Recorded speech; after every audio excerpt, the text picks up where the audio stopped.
اسرائیل کے ایک نوجوان کا واقعہ۔ ایک نوجوان وہ بازار میں کچھ چیزیں فروخت کیا کرتا تھا، صندوقچے بیچتا تھا، پٹاریاں بیچا کرتا تھا، اور پٹاریاں بیچتے ہوئے وہ اس دور کے بادشاہ کے محل کے سامنے پہنچ گیا۔ بادشاہ کی شہزادی کی کنیز باہر آتی ہے، دیکھتی ہے کہ انتہائی حسین و جمیل نوجوان، انتہائی خوبصورت نوجوان بازار میں پٹاریاں بیچ رہا ہے۔ وہ فوراً جا کے محل میں جا کر شہزادی کو بتاتی ہے کہ اتنا حسین نوجوان ہے، اس سے زیادہ حسین نوجوان میں نے کہیں نہیں دیکھا۔ شہزادی کہتی ہے فوراً کسی بہانے سے اسے محل کے اندر لے آؤ۔ وہ اسے کہتی ہے ہم تجھ سے جو چیزیں تو فروخت کر رہا ہے خریدنا چاہتے ہیں، تو محل کے اندر آ جا۔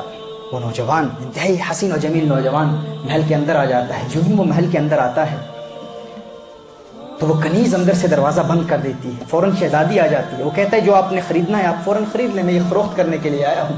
شہزادی کہتی ہے کہ ہم گناہ کی نیت سے تجھے اندر لائے ہیں۔ وہ حیران ہو جاتا ہے۔ وہ کہتا ہے اللہ سے ڈرو، باز آ جاؤ، تم کیا کہہ رہے ہو؟ رب دیکھ رہا ہے، اللہ دیکھ رہا ہے۔ وہ شہزادی کہتی ہے کہ اگر تو نے ہماری بات نہ مانی تو ہم بادشاہ کو بتائیں گے کہ تو زبردستی اندر آ گیا ہے، تو جبرن اندر آ گیا ہے۔ اس نے بڑی نصیحت کی، بہت سمجھانے کی کوشش کی۔ اس نے کہا کہ اس سے اللہ کا غضب نازل ہوگا، اللہ ناراض ہوگا، باز آ جاؤ، تم کیا کہہ رہی ہو؟ انہوں نے اس کی بات نہ مانی۔ اس نے کہا اچھا اگر تم میری بات نہیں مانتی تو مجھے وضو کا موقع دو، وضو مجھے کرنا ہے، میں نے وضو کرنا ہے۔ شہزادی نے کہا یہ بہانے بنا رہا ہے تاکہ کسی طریقے سے یہاں سے فرار ہو جائے۔ ایسا کرو کہ اس محل کی چھت پر اسے وضو کے لیے جگہ دے دو تاکہ چھت سے یہ کہیں فرار نہ ہو پائے۔ اسے چھت پر لے جایا جاتا ہے۔ وہ چھت پر جاتا ہے۔ جب وہ چھت پر پہنچتا ہے تو دیکھتا ہے کہ یہ محل کی چھت 40 گز لمبی ہے۔ اوپر جا کے کہتا ہے اللہ ہے میرے اللہ، میں نے ساری زندگی گناہوں سے اجتناب کیا، گناہوں سے بچتا رہا۔ آج یہ شہزادی مجھے گناہ کرنے پر مجبور کر رہی ہے۔ ہے اللہ مجھے گناہ سے اتنی نفرت ہو چکی ہے کہ میرے اللہ میں اس چھت سے چھلانگ لگانے کو گناہ کرنے پر ترجیح دیتا ہوں، اور میں یہاں سے چھلانگ لگا کر گناہ سے بچنا چاہتا ہوں۔ اب دیکھیے ایک انسان چھت سے چھلانگ کیوں لگانا چاہتا ہے؟ کیونکہ اسے ترک لذت کی لذت مل چکی ہے، اسے گناہوں کی لذت کو ترک کرنے کی لذت مل چکی ہے۔ جسے یہ چاشنی مل جائے، جسے یہ کیف و سرور مل جائے، پھر اسے گناہ سے نفرت ہو جاتی ہے۔ وہ انر فیلنگز، وہ انر ٹرانکویلٹی، وہ پیس آف مائنڈ، وہ پیس آف ہارٹ، وہ سکینہ قلب جب انسان کو مل جائے تو پھر گناہ سے اسے نفرت اتنی ہو جاتی ہے کہ وہ کہتا ہے اللہ اس گناہ سے بہتر ہے کہ میں اس چھت سے چھلانگ لگا کر نیچے گر جاؤں۔ یا نبی سلام علیکہ، یا رسول سلام علیکہ۔ بسم اللہ الرحمن الرحیم پڑھتا ہے، چھت سے چھلانگ لگا کر نیچے گرتا ہے۔ اللہ ایک فرشتہ آسمان سے بھیجتا ہے جو اس کو اس کے دونوں بازوں سے پکڑ کر زمین پہ کھڑا کر دیتا ہے۔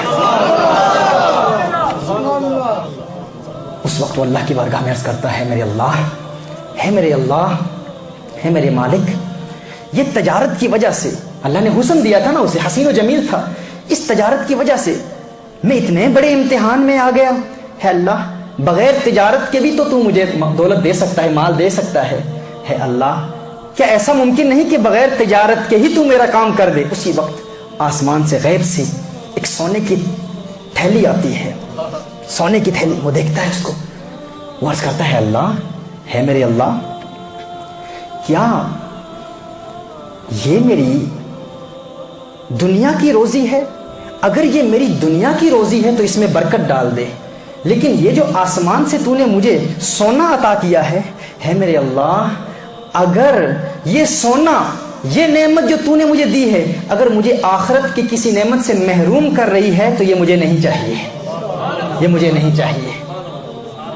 اسی وقت غیب سے آواز آتی ہے کہ وہ جب تو چھت پر تھا نا تو گناہ کا موقع مل رہا تھا تو تو نے صبر کیا، یہ اس صبر کا انعام ہے جو تجھے دنیا میں ہی مل گیا۔ اس نے کہا ہے میرے اللہ نہیں نہیں نہیں، اگر یہ صبر کا انعام دنیا میں ملا ہے جو آخرت کے انعام سے محروم کرے گا تو یہ تھیلی واپس لے لے، یہ سونا واپس لے لے۔ اسی وقت وہ سونا پھیر لیا گیا۔ اس نے کہا مجھے آخرت کا انعام چاہیے، آخرت کا انعام چاہیے۔